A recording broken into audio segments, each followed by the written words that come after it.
Je tenais à remercier Jean-René qui était, semble-t-il, au marché dimanche. Jean-René qui a tenu à m'écrire ensuite pour me dire que je suis, je cite, bien mieux en vrai qu'à la télé, parce qu'en plus on peut voir mes fesses. Alors, cher Jean-René, merci, vous avez tout compris. C'est exactement pour ça que je me promène habillée en servante écarlate le dimanche matin au lieu de traîner au lit avec un homme intelligent, sublime et des croissants chauds, pour que des Jean-René puissent ensuite me complimenter. Car il est évident qu'en tant que femme, ma seule attente dans la vie, c'est que des Jean-René jaugent et jugent la taille de mes fesses et l'état d'avancée de mes rides.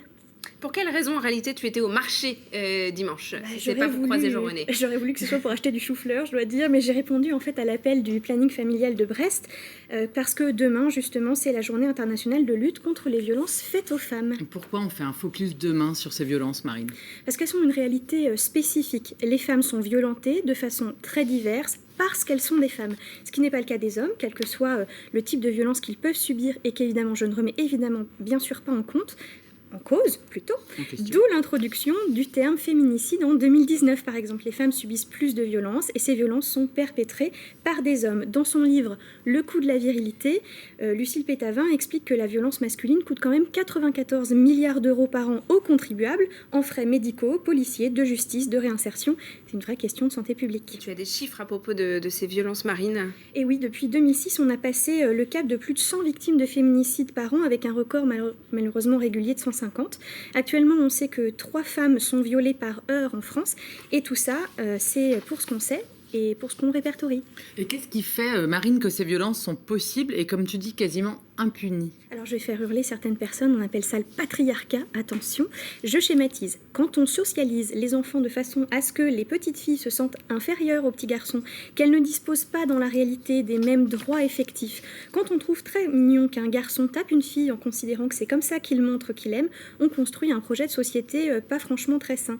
Une société dans laquelle, justement, il est normal de considérer les femmes comme méritant moins, en tout cas beaucoup moins de respect. C'est ce qui fait, à minima, que Jean-René ne peut pas voir l'indécence de sa réflexion sur mon physique sublime.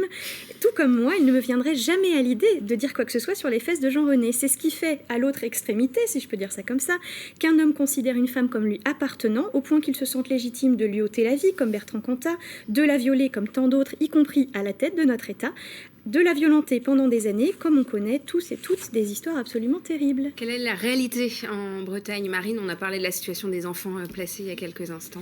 C'est comme partout, on a une hausse de 10% des violences conjugales en 2020. Le hashtag double peine a de beaux jours devant lui, notamment pour celles qui osent tenter de déposer plainte. On embrasse à ce moment-là le commissariat Colbert à Brest. Concernant l'emploi, la précarité, les violences, les femmes sont les grandes perdantes de la crise sanitaire, comme on en avait déjà parlé ici d'ailleurs. Bon, et Marine, qu'est-ce qu'on peut répondre à tous ceux qui en ont vraiment marre qu'on parle de tout ça? On peut leur répondre qu'on les comprend bien. Pour ma part, j'en ai plus que marre aussi de parler de tout ça. Mais comme les violences de genre sont une réalité, comme je viens de le démontrer, j'invite donc tout le monde à se mobiliser pour que bientôt, grâce à nous tous et toutes, ce sujet, on n'ait plus besoin d'en parler et que je puisse aller au marché, retrouver du chou-fleur et Jean-René. Et je vous donne donc rendez-vous demain soir à 18h, place de la Liberté à Brest et un peu partout en Bretagne, notamment à Rennes, avec le planning familial pour manifester. Merci Marine. Il a des belles fesses, Jean-René aussi. Oh, je ne sais pas, j'ai pas vu les fesses de Jean-René. Le rendez-vous est pris, en tous les cas, à Brest et à Rennes, et puis d'autres rendez-vous, mais là, ça se passe du côté de